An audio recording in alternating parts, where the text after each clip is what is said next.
to do on your bunny page. I know, so I need to go live. Where is it? Here it is. Okay. Well, Live video. welcome to Nutrition for Fat Loss, but today, since there's not a lot of you here, we might more hone in on what it is you have questions on specifically, so more of like a Q&A too, as far as like, I know certain people here have talked about how tired they are sometimes, and so we can go through that, and also I want to touch on just the elements of health, like things that we can't deny are true as far as health goes. So, you know, you read magazines, you read diet books, you hear all these different nutritionists, and you get conflicting information. And so I've put together like a list of like what doctors mostly can't negate. Like everybody's in agreement of these main points, okay? And that's what we want to focus on. We want to keep it simple and just the bare bones basics of what's really going to bring you health, whether it's fat loss, whether it's fatigue, whether it's less sleep, you're trying to get better sleep, stuff like that, or whether it's just overall health in general. There's just some basic guidelines of how we keep it simple, you know, and not put too much emphasis on should I do this or should I do that or should I count calories or should I not, you know, keeping in mind that your body's not a calculator, okay? That's the main issue that people tend to go towards is like, well, I have to eat, you know, 1,200 calories in order to lose weight or to feel good, or I have to eat these certain foods. That's not true for every single body in here. Each one of us have a unique fingerprint, and so your nutritional needs are as unique as that fingerprint. So to say that, you know, some expert out there develops this book and Dr. Oz puts it out on his show, that doesn't mean that that's going to work. Even though 17 million people are on that diet, that doesn't mean it's going to work for you. So you try it and you don't see any results, and your neighbor tries it and loses 50 pounds. Okay, that is not fair. I know, it's not fair. So the basic premise is I want you guys to be informed with what's actually truth about nutrition with regards to fat loss or with regards to fatigue or with regards to sleep, whatever that is that we're dealing with today. So that's what we're going to be talking about. So first things first, since we're at Kay's Coffee, since I love coffee and we're having kind of your coffee talk with your nutritionist today, go ahead and take your coffee in your hand, and we're going to do a little meditation, okay? Oh, nice. Yeah. So I want you to feel like either your cold cup of water or your coffee, whatever you're holding right now, just be present with it. Close your eyes, okay? Everybody's eyes are closed, and we're just having a moment. And think about how in certain situations you've kind of fought against your body, okay? Whether you were tired and you kept pushing through, or whether you wanted something but you were worried about the calorie content, or maybe you have been told that you need to do this but really it doesn't make your body feel good when you do that. Like, think about those instances, and then think about the messages that your body's been giving you. Have you had chronic headaches and you're just kind of pumping Advil just to get through your day? Have you had poor sleep, but yet you keep pushing through, but your body keeps saying, I'm tired, I'm tired, I'm tired, and you're not helping get that quality sleep? Maybe you've had chronic digestive distress, and you're not paying attention to it. You just think it's normal to be bloated every day and feel uncomfortable. And I want you to hone in on the fact that your body knows sometimes more than a diet book or a magazine or a doctor than they do. Your body knows what you need, and if we start working with our body instead of against it, then you're going to actually see more results. So just paying attention to your body for a moment, being aware. Okay, now you can sip your coffee or your water and enjoy that savory moment. So the main thing I want to touch on is when you wake up in the morning, your body doesn't go instantly into this mentality of, I need exactly 1,486 calories today, and if I don't get exactly 70 grams of fat, and if I don't get exactly this perfectly gluten-free food, I'm not gonna be perfect today. I'm not gonna be on my game. Your body doesn't do that. Your body wakes up and goes, oh my God, what are we in for? Like, what's she gonna do today? What's he gonna do today? What do I need to be prepared for? And I have to put myself into survival mode first thing, okay? So you've been fasting all night, or maybe you've eaten during the night, but probably that's something we need to talk about if that's an issue, because you should be fasting through the night. And if you haven't been, It's time to start. Why do you always pick on me? But you wake up in the morning in kind of a fasted state, okay? Maybe you had dinner and you're not having breakfast till, 7 or 8 in the morning. So you fasted all that time. That's actually intermittent fasting, and that's a good thing. You're waking up in a fasted state where your body's burning stored body fat for energy, okay? As soon as you have a carbohydrate in the morning, whether it's one piece of toast or whether it's a bowl of gluten-free oats or whether it's an orange and an apple, you have now switched over to sugar burning, okay? You've shut off the fat burning process, and you've flicked on insulin. Insulin is our fat storage hormone, but it's also, when it's kicked into high gear quite a bit, it's also known for inflammation. So inflammation is something that I really want to touch on today because I'm not going to talk calories. I'm not going to talk about points, systems, and things like that. It's more about what we're doing outside of what we've been told, like what the magazines will say. Well, eat 1,200 calories and eat these foods, and here's a 5-day meal plan in Shape magazine that you can follow. And how's that working for you? Like if there was a magic meal plan and a magic diet that fit one body for everybody, like everybody could be on it and do well, then we'd already figured it out, we'd already be on it, okay? There's factors outside of just the foods that you're eating that are helping you not feel your best or causing a reaction in your body, causing you to be tired, causing you to not sleep, and it doesn't always have to do with nutrition, okay? So when I say nutrition for fat loss and metabolism as part of this little class, we're going to talk about nutrition, but mostly we're going to talk about things that maybe you haven't thought about yet, the things that are outside the realm of what you thought was contributing to your health. So insulin is the first thing. That's your hormone that when you take in sugar of any kind, whether it's fruit or whether it's the sugar that your body converts to from a chip or a piece of bread, that insulin is, if it's done too much, can cause a reaction in the body, such as inflammation, such as my cousin who is 25 and has now had 3 bouts of pancreatitis from, yes, his kind of sugary diet, but also his alcohol consumption.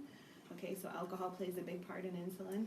And we're in a society where it's easy to go into a gas station or a store and pick out a carbohydrate. It's hard to find good fat and good protein, which do not really spike insulin. Protein does a little bit, but not very much. We'll get into that later. But it's easy to go in and get a donut or a bagel or whatever and instantly spike that insulin first thing in the morning. Then, yes. Quick question. Yes, anytime you have questions, go ahead.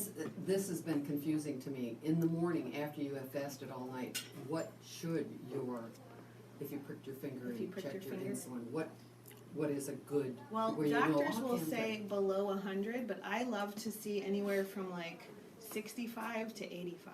Like, I think that's more ideal. Maybe 90, okay, but I don't like to see much higher than 90 towards 100 and 110. That's just kind of a recipe for, I'm not letting the insulin get into the cells. It's what we call insulin resistance. Okay, so in response to the food that you eat, let's say the typical person gets up and has a bowl of cereal in the morning.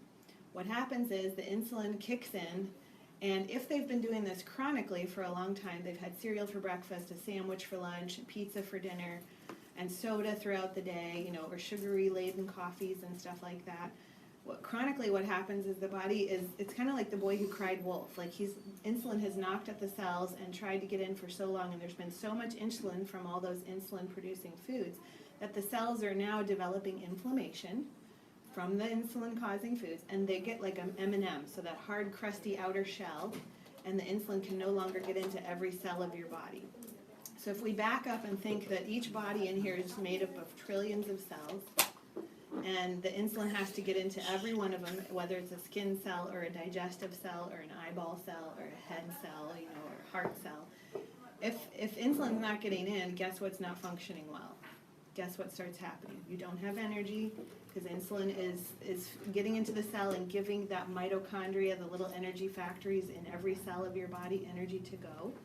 And if it's not getting in, so you've got that hard, crusty outer shell and the insulin's not getting in, then your cells are going, I need sugar. Sugar, sugar, sugar, sugar. I need sugar. I need it in any form. I need insulin. I'm not getting it. And you're like, dude, I don't know why I'm so tired. I don't know why I can't see results. I don't know why I can't sleep at night. It's the insulin is not letting all systems in your body work anymore, okay? So whether your thyroid stops working or whether your digestive tract's not working, they're all made of cells. So if they're insulin resistant, then that's where you start to have big problems.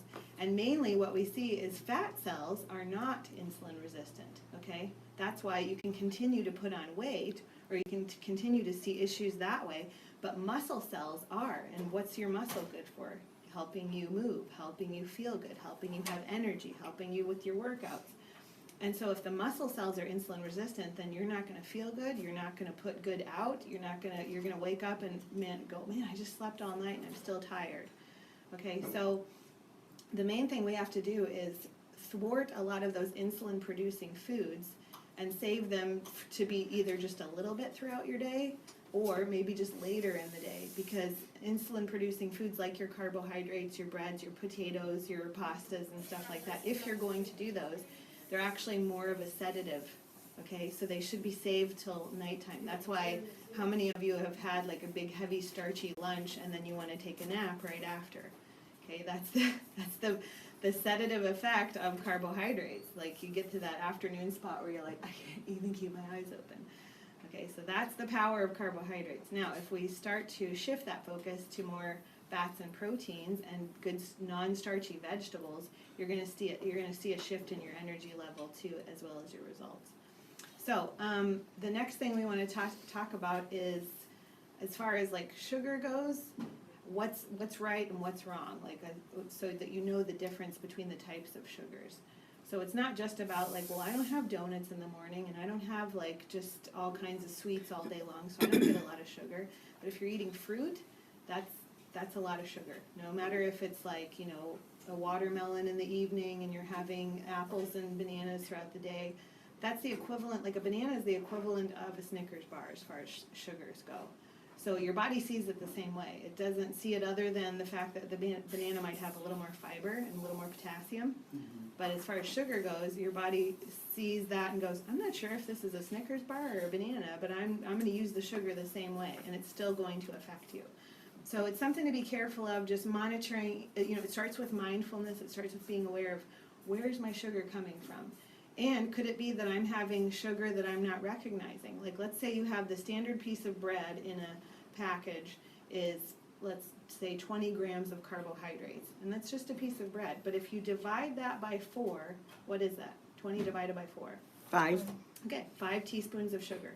That's what it converts to in your body. So it's as if you have a sandwich at lunch and you're using 2 pieces of bread, it's as if you're having 10 teaspoons of sugar with your lunch. And sugar can be very fatigue causing. It can be very hard to see results. It's another insulin spiker. So it's just something to start being mindful of, where am I consuming sugar that I'm not aware of? And that goes for any carbohydrate. It's not just bread. It's pasta, it's rice, it's potatoes. Like, you have to monitor all of those. And it's not necessarily about going on a low-carb diet, if that's not something that you're interested in. What it's about is limiting all the exposure of the insulin that's coming in. So just like picking and choosing, where am I going to have my carbohydrate? Could I save it for dinner? What are my favorite ones? And I'll focus on those, and I'll kind of crowd out the rest with, you know, maybe you love pasta and you don't want to give it up, so that's going to be your carb choice of the day, and you're going to limit your carbs at the earlier part of the day. Because if energy and fat loss are your goals, especially energy, and you're trying to get rid of that feeling of being tired all day long, then the best thing you can do is keep your fat intake high, especially after that fast that you fasted all night, and keep your protein up, because protein has amino acids that are the building blocks of every cell in your body. So we've talked about how we're made completely of cells. All of our body is, every cell of your body is what you're looking at. Like, you are a big bunch of cells, okay? And that's where we were talking about the insulin getting in, but it also has to do with the cells being fed properly, okay? So protein builds new cells. What I mean by that is, Barb, did your mom have curly hair, or did your dad have curly hair? My mom. Okay. So you have 28 chromosomes from your mom, and she probably gave you the curly hair. And then where'd you get your height from? More my dad. Mm-hmm. So 28 chromosomes from your father, and the DNA, the chromosomes, are what's in every single cell of your body. And we want to turn over good, healthy cells all the time, whether it's an eyeball cell, whether it's an intestinal wall cell, whether it's just a really energetic tissue cell to give our bodies energy, okay? If whatever you're taking in right now is determining what kind of cells you're turning over. Okay, so cells are generally made up of like amino acids from protein, polysaccharides from like good vegetables. That polysaccharides means many sugars, but that is the sugars that are found naturally occurring in the plants that God created for us, okay? And then also minerals. So magnesium, calcium, potassium, those are the mainstay of every cell. Then the cell has a membrane that's really fatty, like it's a nice fatty membrane. So it stands to reason that if you're taking in the things that are made of what cells are made up of, like the many sugars from the vegetables, the minerals that are found naturally occurring in things like avocado and nuts and seeds and good meats and dark leafy greens, and then also taking in the amino acids, whether it's grass-fed meats or just conventional meats, whatever you can get your hands on, but also if you're vegan, maybe focusing on more of those nuts and seeds or focusing on like a good hemp protein powder, something like that. If you're taking in things that are going to be building blocks for your cells, then you're going to start to turn over new cells. So if you've been feeling tired or you've been struggling with sleep or your digestion's off or fat loss isn't happening, then what we need to do is look at what is coming in that you're building these cells out of and what we can kind of crowd out to build new healthy cells, okay? How much sugar is coming in that's damaging your DNA? Or, like I said, if you don't have all of the polysaccharides, the minerals, the amino acids for every cell of your body, and let's say you get the vegetables but you don't really get the fat, or you get a lot of sugar but you're not getting a lot of amino acids, then what's happening is you're turning over an IBS cell, like an irritable bowel cell, okay? It doesn't have all the nutrients to make a healthy cell. Maybe you're turning over a liver cell that's damaged, and so your liver is not functioning the way it should be to detox all of the problems that you're exposed to every day, like radiation and toxic chemicals and stuff like that. Or perhaps you're turning over even like really rough nails that peel and crack. You're just not making good nail cells. I mean, it's a whole gamut of what's going on in your body, and all these messages, like we talked about at the beginning, the headaches or the bloating or whatever it is that you're dealing with, those are issues with damaged cells. So at some point, there is a lot you can do to turn over new cells. There's a lot that's out of our control, like environmental pollution and stuff like that. But we want to do what we can to keep turning over good, healthy cells. That's when all systems of your body are going to be go. Your metabolism, your digestive tract, and as well as just feeling good, healthy energy in general. Okay? Any questions so far? Because I know it's been kind of loaded. No? Okay. Have anybody posted questions on your little thing? They're all, let's see. No, they're all just joining. Okay. All right, so Any questions out there? so I'm going to pull up my notes here because what I wrote down today was just some things that we're going to touch on as far as like outside of nutrition, what could be causing these damaged cells that we've been talking about. So we talked a little bit about inflammation, but let's discuss that a little bit further. So inflammation in general means inflamed. Something's inflamed. So it could be your joints, it could be your bowels, it could be your head, and that's why you're getting headaches all the time. It could be just in general your skin inflammation if you have any skin issues. All of that is signs of inflammation in the body. And so those are the things that we want to go, okay, that's a message that something's off. Could it be that I'm taking in too much of this or not enough of that? I'm creating damaged cells. Let's figure that out. So that's kind of something you want to keep in the back of your mind is what kind of inflammation are you dealing with, whether it's on the outside or the inside. Then we've talked about kind of the fat burning in the morning, so turning off your sugar burning mechanism in the morning and sticking with more of the fats and proteins. Now, does everybody understand what a carbohydrate is, what a protein is, and what a fat is? Any questions on that? Because that can be kind of confusing. So basically a carbohydrate isn't just grains or isn't just potatoes. It's fruit. Fruit is a carbohydrate. Vegetables that are non-starchy, dark leafy greens, those are carbohydrates. Even nuts and seeds and avocados have carbohydrates in them, even though they're primarily a fat. So your fats are more like your butter, the fat that's in meat, the things you cook with, like your cooking oils and stuff like that, which some of those can be highly inflammatory. So we do have foods that are very inflammatory when it comes to talking inflammation. It's not just sugar. If you were going to break down like the 3 most inflammatory foods, it would be gluten and processed oils, like what you get when you go out to eat and they're cooking in soybean oil, or like a cottonseed oil or something like that, or rapeseed oil. Tell me what a rapeseed is, by the way. Anybody know? That's because there is no such thing. It comes from the same blend of canola. Like, what's a canola plant? Does anybody know? That's a good question. Yeah. It's Canola a brand oil. name. They developed it based on, it's a vegetable oil, so it's just a blend of like different oils that they've heated and processed and hydrogenated to make it and they call it canola oil. There is no canola plant. There is no like actual rapeseed plant, So, I mean, How do they come get from by with different saying names. it's good for us, though? Well, it's the same as Crisco. Like, Crisco was originally designed to be machine lubricant at a factory. And then they realized that it held up really well when you made cookies. So they started promoting it to the general public. These things are what is causing the mainstay of our diseases today. Outside of stress, these food stuffs that we're bringing in that aren't really real food. These are the issues behind arterial sclerosis and heart disease and things like that, high cholesterol. High cholesterol does not come from eggs. It does not come from fatty meats. It comes from processed foods.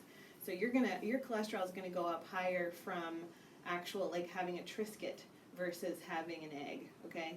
And if you think about it in terms of logic, put an egg in one hand and a Triscuit in the other and tell me which one God intended us to eat, okay? It's not rocket science. Remember, when we keep it simple and we break it down to what foods are gonna heal me versus harm me, okay? So inflammation, like I said, gluten, and then processed oils, and also artificial sweetener. Anything with Splenda, aspartame, saccharin, sucralose, all of those names, those are very inflammatory to the body. In fact, I know people that have destroyed their thyroid from taking in Splenda over and over and over. Okay, so something to keep in mind. Soy is also very inflammatory, but I don't really include it in my top 3, but I hope people will recognize how much everything has soy. Like, check when you get home, your No kidding. your mayonnaise is going to have soybean oil. Your salad dressings have soybean oil.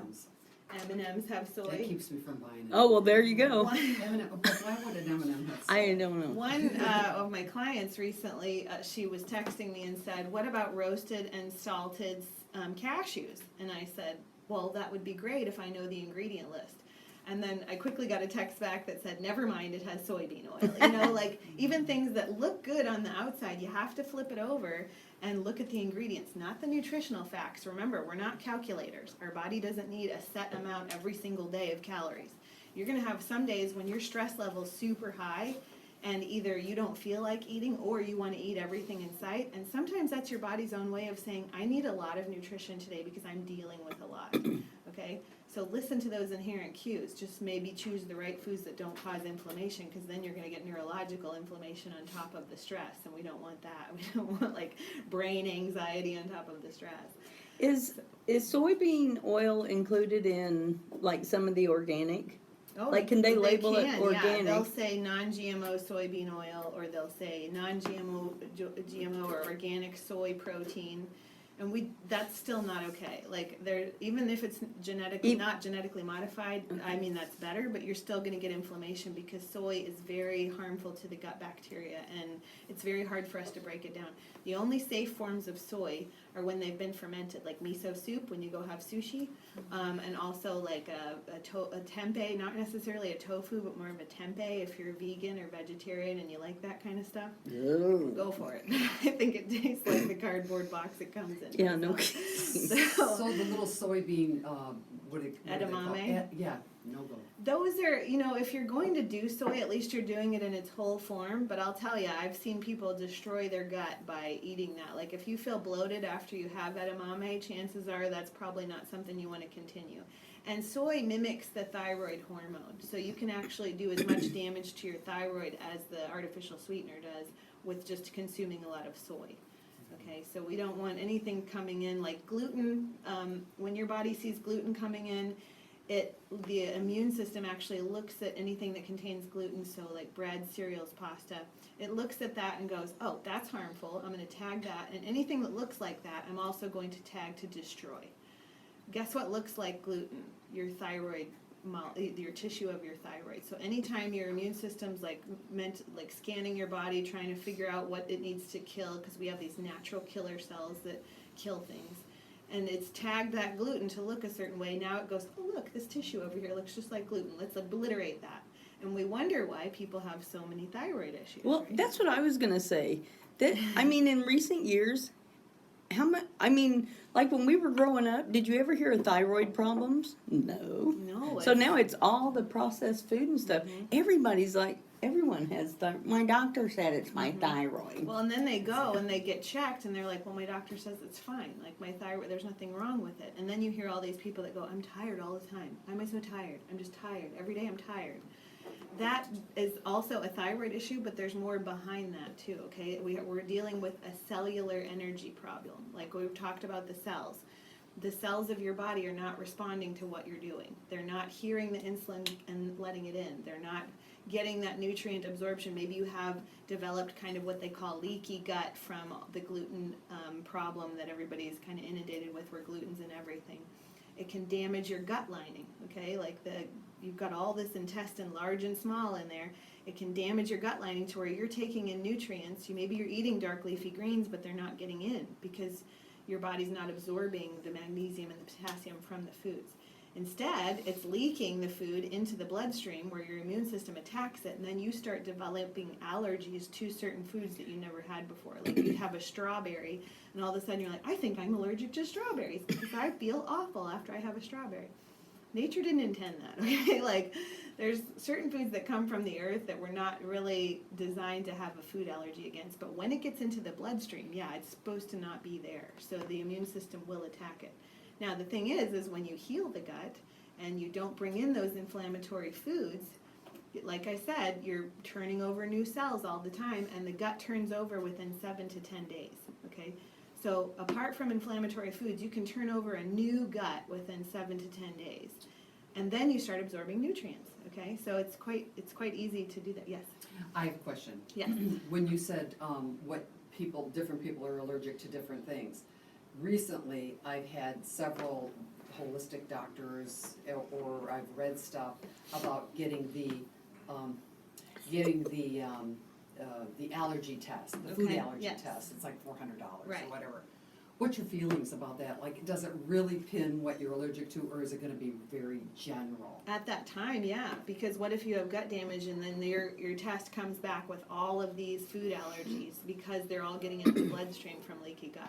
So at that time, you could have a ton of food allergies, and you're like, oh, I got to stay away from all this. Or you could create a healing of the gut for a time and only choose foods that don't break it down, like kind of do more of a whole foods based, no gluten, not really doing dairy because dairy can upset people's production of a good intestinal wall too, and avoiding those inflammatory foods like the soy and the artificial sweetener. Then your gut turns over, and all of a sudden, maybe 6 months later, you go get a test and you're not allergic to those foods anymore because your body's not getting them into the bloodstream. So would you suggest changing your ways, then getting the test, or getting the test and then 6 months later getting the test again? You could, I it'd be always interesting liked- to I see would- yeah, if you're I that always liked- person, if you like to get tests done and you like to see if you've created a healing. I know my brother's big on testing himself, testing his ketones, testing his blood sugar daily.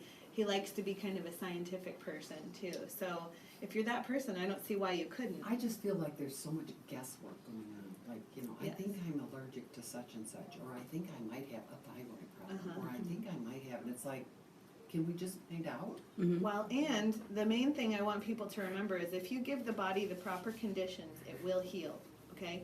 Are you going to be perfect? No, because no body is perfect and we don't live in a perfect world. So, no, we're not going to have perfection. But you could sail into the centurion days of being 100 and beyond and still be riding a bicycle or still be playing with your great-great-grandkids, and maybe we're not thinking about that right now, but it will come to pass because that's just how it's been. Like, we're all going to get older, and we might as well do it with grace and ease rather than ending up behind a wheelchair or behind a walker and in a nursing home and stuff like that. And so it's a matter of if you give the body the proper conditions to rebuild these cells that we're turning over all the time, you're going to age a lot more gracefully, you're going to feel a lot more better as you're doing all the things that you love to do, and life's going to be a little bit more enjoyable rather than just feeling tired all the time. Now, I'm sure some of you have heard like my past podcasts about why am I so sick and tired all the time too. And I'm going to go into what's outside of nutrition now that's causing that. Okay, 'cause We have a question. Okay. Okay, Joanne wants to And while we have a know. question, hang on. Everybody Oh, stand up sorry. and like stretch a little bit, because after about 20 minutes of listening to someone talk, your brain starts to like go, ew. You might watch a cat video on your phone or something that tends to like amp people back up for a second. So just make sure you stretch and get your body moving a little bit, or think about John Stamos for a moment. That's what Bunny and I like to do. So we love Uncle Jesse if he's watching. Okay, what's your question? Okay, Joanne Hightower wants to know about grapeseed oil. Is it made from the seeds of grapes? And Yeah, actually, yeah, they do compress the seeds inside the grapes and make actual isn't grapeseed aren't oil. grapes high of sugar?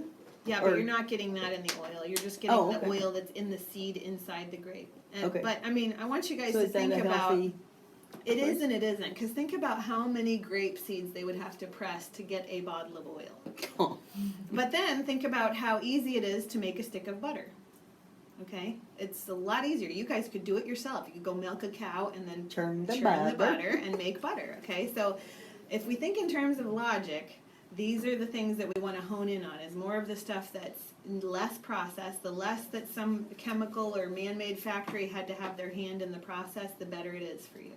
Okay, so grapeseed oil is not wrong or bad. It's actually a great high heat cooking oil if they want to cook at high heat. I believe that grapeseed oil is. I know avocado oil is.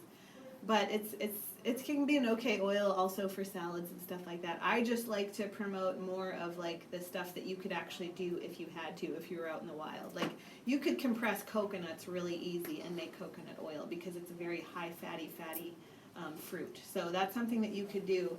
Whereas how many olives are you going to have to press? Even olive oil I sometimes struggle with because I'm like, it's pretty processed. You can find good blends of it, but I would use that as limited as possible and stick to more of the things that you naturally have oil in, or eat foods that contain the oil, like fatty cuts of meat that are really great quality meat, so you're not getting toxins in the fat. So if you can go and buy grass-fed, or you know somebody that has deer meat, I'll give you some deer meat, Mackie. Those all have really great fats already intact. And eating in a way where you're not really doing too much oil outside of what's already the oils that are in natural food is great. Like wild-caught salmon has its own fat in it, really great oil in that. Avocado has its great own source of oil. Bacon has a nice fatty cooking bacon grease. I mean, how many years have we done that? Okay? So those kind of things are actually, logically, when you think about them, are going to be a lot less processed and a lot easier for your body to use and make good quality things out of. Okay? So when we're talking about sick and tired all the time, there's some things that are out of your control, but there are some things that you can do about them to put them back in your control. And this has to do, I called this class Nutrition for Fat Loss and Metabolism. This is affecting your metabolism, okay? And like I said in one of my earlier podcasts, I want you guys to drive down the road the next time you're driving and look around you to see how many cell phone towers there are. Okay, they're popping up everywhere. And if somebody approaches you and says, hey, you can make $400 a month putting a cell phone tower in your backyard, just say no and walk away, okay? Because they've done studies to where if you are within a quarter of a mile of a cell phone tower, your health is declining greatly, okay? And that's exactly why I just moved from my location, because they put up 2 huge cell phone towers right behind my house.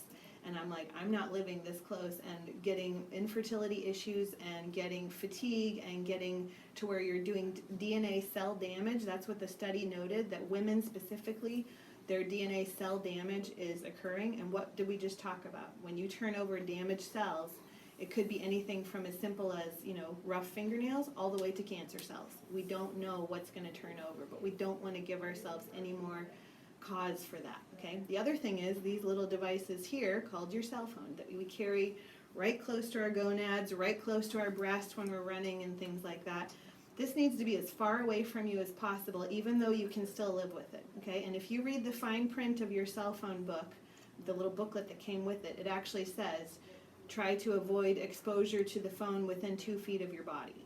okay? And they don't tell you that when you buy it. And many of us have this glued to us, but it's emitting radiation all the time. And then we have devices, like I'm using here. I have devices all around me right now that are emitting radiation. They're emitting blue light. Blue light is another thing that when we're exposed to blue light, we're suppressing our melatonin, which is why you have trouble sleeping a lot, because it's almost like we're chronically in daytime all the time, and our circadian rhythm, our body doesn't know that it's nighttime. So we're having trouble. Especially young kids are having a lot of trouble going to sleep at night because they're sitting in bed and, Pinterest and chill or Netflix and chill, and they're like all on their devices. And it's harmless enough, but yet it's not. We haven't been told. Cell phones have only been out since when? Does anybody know when the first cell phone came out?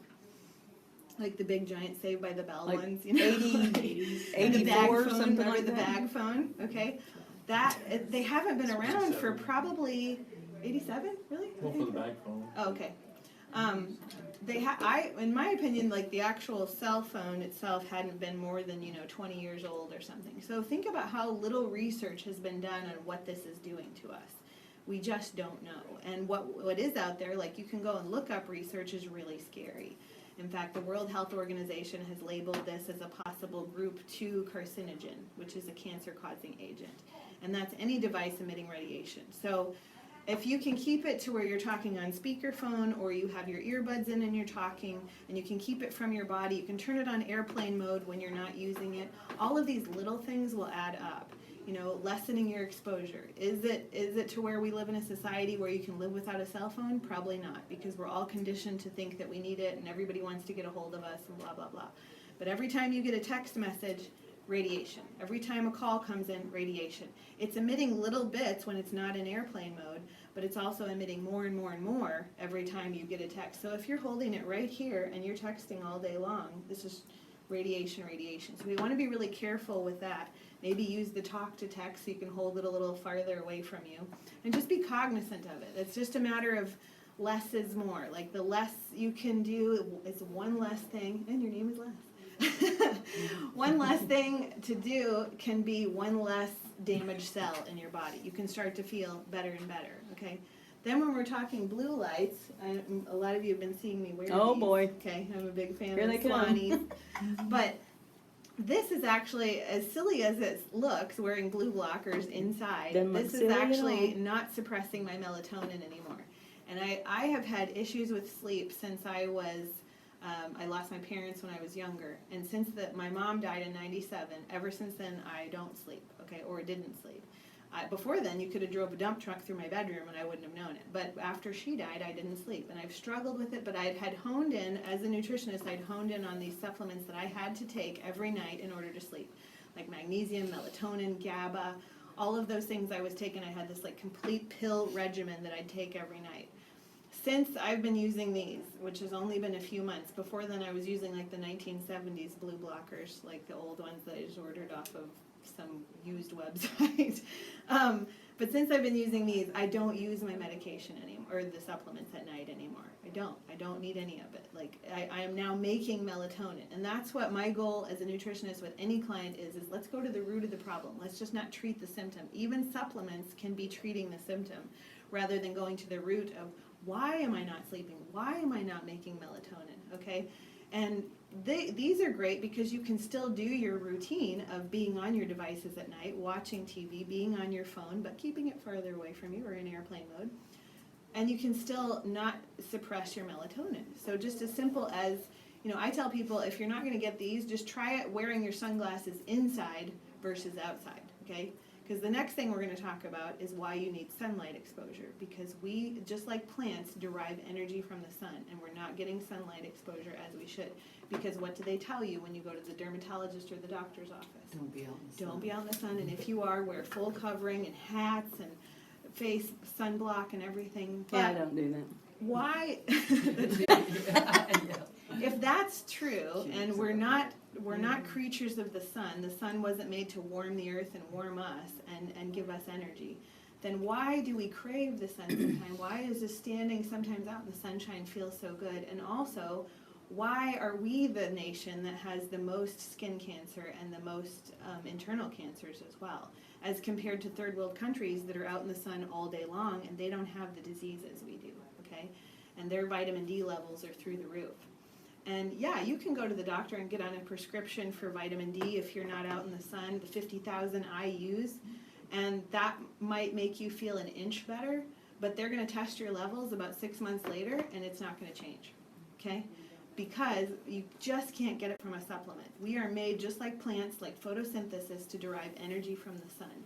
And so you have to make time to be out in the sunshine if you want to see marked improved health.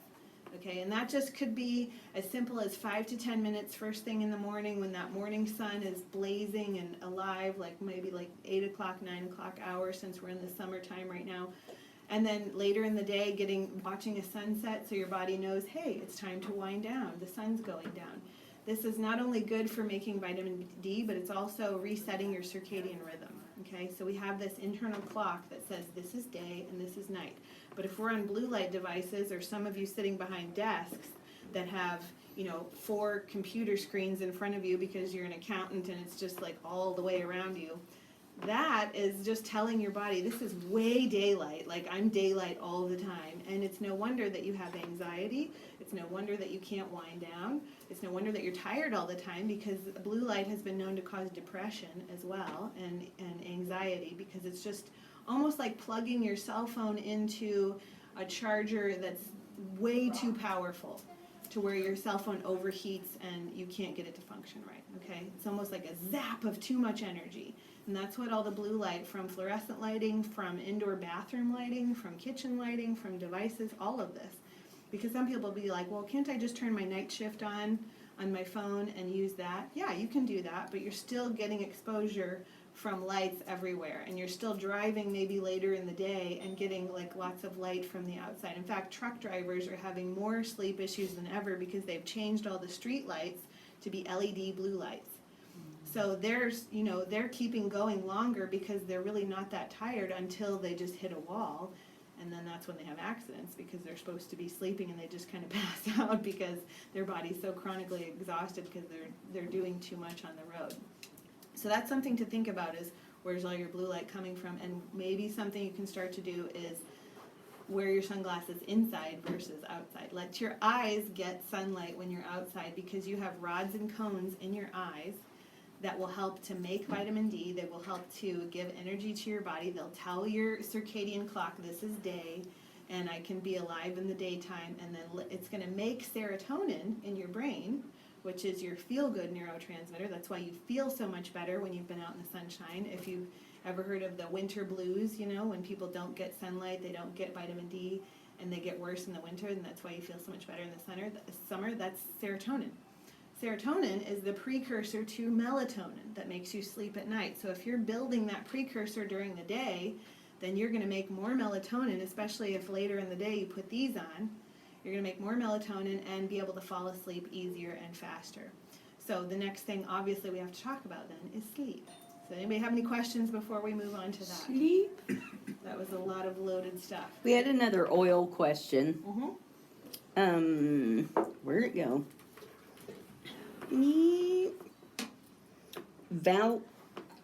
Valerie Root? Sure. Oh, Valerian Root. Yeah, I thought you were saying that's her name. Valerie Root. Okay. Hi, Valerie. We have that, and then we have another question. So Roy wants to know about that, the root. Okay. And Let's then stand up and stretch, everybody, while you're waiting. Watch a cat video if you have to. Hug a friend. Valerian root, yes, it's a good herb, but it's, again, these are supplements that we have to go to the root of the problem and not always rely on supplements. the root. The Valerian root of the problem.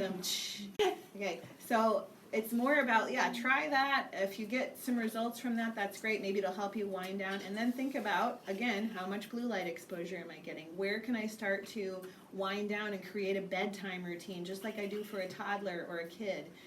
Think about how much better they function when you've given them that routine of, oh, it's 7 o'clock, this is when we take your bath. Oh, it's 7:30, this is when we put your jammies on. This is when we read your story. This is when we put you in bed. That helps that child go, oh, all these things are happening. I'm getting sleepy. I'm going to go to bed, okay? We need to do that for ourselves. So it's not just a matter of, turning on your device onto night shift. It's like plan out a little routine. Maybe at an 8:30 hour, you're gonna stop watching devices and stuff like that and start reading a book, so you naturally aren't getting a lot of that blue light exposure. If you don't have the sunglasses at home, that's cool, turn on your night shift, but then turn off your devices at a certain point, or turn them on airplane mode so you're not getting that anxiety-ridden radiation.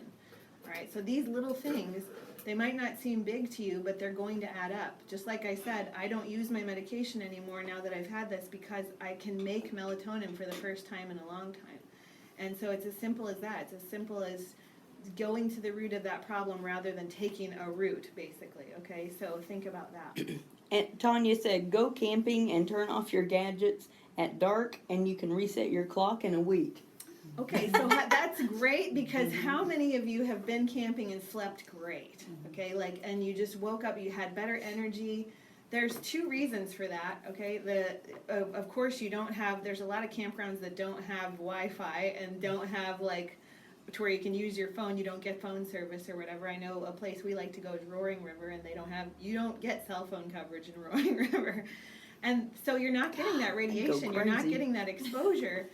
But the other thing is you're usually sleeping on the ground. Now, a lot of people camp in campers right now, which is fine. But if you're still getting a lot of grounding, okay? You're still walking barefoot in the grass. You're still, and this might sound a little hokey pokey, but we are made as humans to walk across the earth, and all these tectonic shifting plates we're made to walk across. We're made for seasonal changes. We're made to be outdoors. Okay. Tectonical plates, like the different plates that are in the earth. We're made to walk across those and get different shifts in our magnetism to the earth. Okay, so we're kind of this. When we think about that radiation, we as humans emit radiation too. It's a good kind. It's like we have this good energy within us. It's kind of like being around somebody that is just vivacious and fun, and every time you're around them, you're like, oh, I just want to be around her all the time, or him all the time, because they have such good energy. Like, they're not like wah wah wah Debbie Downer, where you're like, they have negative energy, I don't want to be around them. So these little Gloom, despair, right. agony on me. Yeah, and so you know those people, that's the electromagnetic field that they're putting out, and that's a good thing, okay? We want to have that EMF technology with us, so we want to have that radiation exposure of feeling good with someone, and also the Earth's magnetic pull. We're humans, we're made for the Earth, we're made to eat plants from the Earth. You're going to get a lot more energy from Earth-based things, like walking barefoot in the grass and eating things that you can pull from your garden, okay? All of that's going to add up to more overall health, because that's what we're designed for. What we've gotten away from is that, okay? We're indoors, we're in air conditioning, we're in a room full of electronic devices on our offices and our cubicles and stuff like that. We're in a constant state of 68 degrees, you know, everywhere you go, your car is perfectly air conditioned, and you sit, and then you go to your office and it's perfectly air conditioned, and you sit, and you go to your friend's house and you sit, and you get up in the morning, you sit for breakfast, and you sit for lunch, and we're sitting a lot all day too, and we're not made for that. We're made to move. But with all of the issues of the conveniences of life and what society says when you're watching TV at night, where, you know, stuffed crust pizza commercial comes on, you're like, oh, I didn't know I needed that. Now I'm hungry for stuffed crust pizza. I'm going to go get one. Like, you didn't know that wasn't a craving until you saw it. But that's the society we're in, is they're causing a problem so that they can create a solution for you. Okay, I'm not trying to be a conspiracy theorist, but we just have to be aware of what the pressures that we're under that are out of our control, and how we can be in control. You know, the more you turn off of the TV or put on, maybe if you're going to watch it, turn on Netflix, it doesn't have the commercials, you're not going to get all that exposure to the things that they're going. You didn't know you needed a new car. You didn't know you needed a bigger house. You didn't know you needed Taco Bell. You know, like, all of those things are what we've been inundated to be told. And yet, truth be told, we need to get back to basics. Like, we need to get back to being outside and not being in air conditioning, getting a little warm, dipping in a cold river, okay? We're good for cold. We need to take cold showers every now and then. For any of you that just went through my 30-day cold challenge, it's therapy, okay? Your vagus nerve, which is in charge of digestion and energy. It's kind of like when you splash water on your face to get energy. You're stimulating your vagus nerve, so it helps you reduce anxiety and feel better. All of that adds up. Little bitty things like that add up, and it's just simple things you can do, like sun exposure. And obviously you can see I don't make any money off of telling you to go out in the sun. So the reason I'm doing this is because it's the truth. Like if you look up this stuff outside of what mainstream media tells you, outside of what a dermatologist office who's trying to sell you a $50 bottle of sunscreen tells you, this is what humans were made for, is to be outside, to move, to eat foods that come from the earth, and it's not rocket science, and to get sunshine and sleep and stuff like that. So, sleep, yes. So the other thing I wanted to talk about, because we were talking about sunlight, one last thing that I wanted to bring up was the importance of, if we are going to talk about nutrition and eating anti-inflammatory, we've talked about what foods are inflammatory to the body. Now let's talk about what's anti-inflammatory, and the biggest one is DHA. DHA is the fatty acid that helps your body make vitamin D from the sunshine. Once you get those vitamin D levels up, you're going to feel amazing.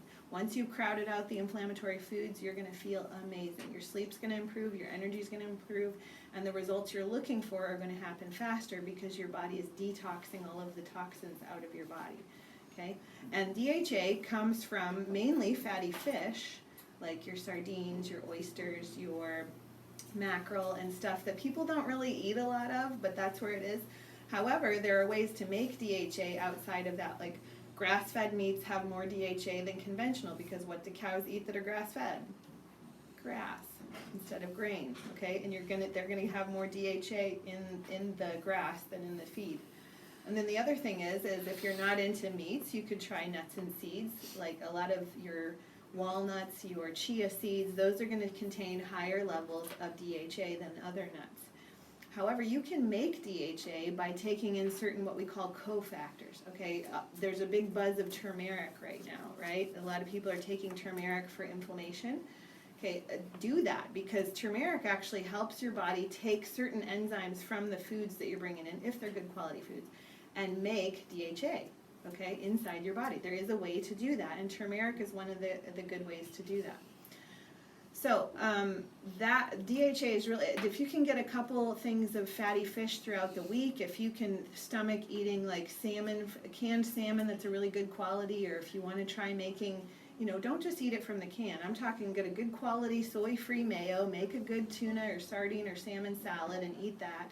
And then use your nuts and seeds, use your turmeric to season your foods. All of these little things add up. Then you're going out in the sunshine and you're grounding with your, even my toddler, she goes, I'm going to go ground, okay, because she knows, and the people hear her and they go, she's grounded? Like, what'd she do? And I'm like, no, she's going outside. She knows the benefit of, like, being in sunshine and putting her feet on the earth. I've taught her about that. And she'll go out there and go, I'm getting vitamin D. And so it's good to tell your children this, too, because they're the next generation. So... but all these little things add up. Yes, go ahead. Jodelle, just so I don't forget, and you've told me this before, on the salmon, you recommend to get the, what type of salmon? You always say don't Wild get caught. the wild caught. Yeah. Do not get the Farmed. Right. Do not get the farmed. Farmed, right, So yes. wild caught. Okay. If you Wild cannot caught. get farmed, you're going to do yourself a huge favor, because you're going to have a lot more chemicals and pesticides in it than you would normally. Now, I Okay. do want to talk, because I have a promo code for you guys if you want to get a really good quality of canned fish, since we're kind of like the instant gratification nation and they want to have, things on hand that are quick and easy. Here's that wild planet that I talk about. This is a fish that I fell in love with called yellowtail, okay? It doesn't have a fishy smell when you open the can, right? Mm-hmm. Tuna and other things do, what yellowtail does not. This is a really great tasting fish, almost like you went to a restaurant and got like a restaurant fish, okay? You can fry it up. It's already cooked, but I'm like giving you ideas of what to do with it. Fry it up, make a tuna salad or like a yellowtail salad out of it. Put it in your eggs. Maybe you're gonna make a giant salad and just put it on top. Maybe you're going to mix it with avocado and bacon, like give it really good flavor. There's all kinds of ways you can add DHA to your plan. If anybody likes oysters or shrimp or crab legs for dinner, all of these things are great to get more DHA exposure throughout your week and your day, okay? And where do you get that? So Wild Planet said that you guys can go to their website and use Jodelle WP and get 30% off all of their Ooh. products. So Jodelle WP is the promo code. So I'll put that whenever I do kind of the descriptions in the videos that we're doing.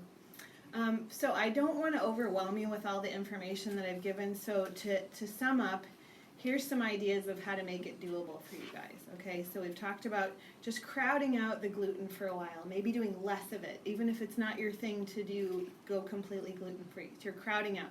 And like I was telling somebody earlier, instead of doing a regular piece of bread that you buy at the store, do a sourdough loaf of bread, okay? So sourdough is pre-digested by the yeast that they use, and a lot of the gluten is broken down. So switch to that, okay?